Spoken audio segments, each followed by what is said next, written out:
Tra il 1844 e il 1857 il Gran Teatro La Fenice di Venezia ospitò ben 5 prime assolute di Giuseppe Verdi, a testimonianza dello stretto rapporto che legò uno dei più importanti compositori di opere liriche ad uno dei più importanti teatri di opere liriche e alla sua città.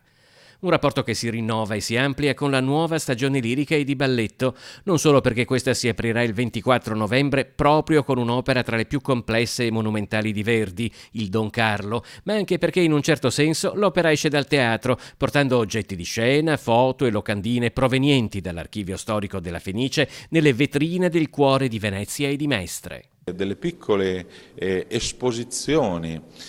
di materiale sul Don Carlo. Siamo molto lieti che questa iniziativa possa partire e speriamo anzi contiamo di poterla ripetere anche in futuro. Quello che vogliamo fare è andare il più possibile incontro alla gente e il luogo dell'opera è sempre un luogo di incontro e qualunque luogo dove si discuta anche dell'opera diventa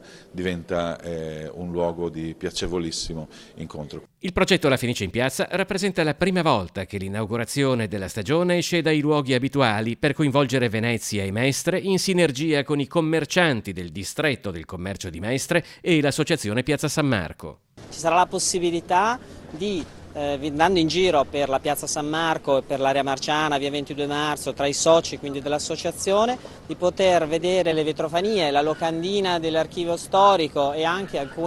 sono stati organizzati degli appuntamenti che verranno accolti all'interno dei caffè di Piazza San Marco e di alcuni alberghi sempre dell'associazione. Siamo speranzosi che questa non sia solo la prima di altre collaborazioni, perché il Teatro La Fenice si riappropri anche della sua piazza, della piazza di Venezia.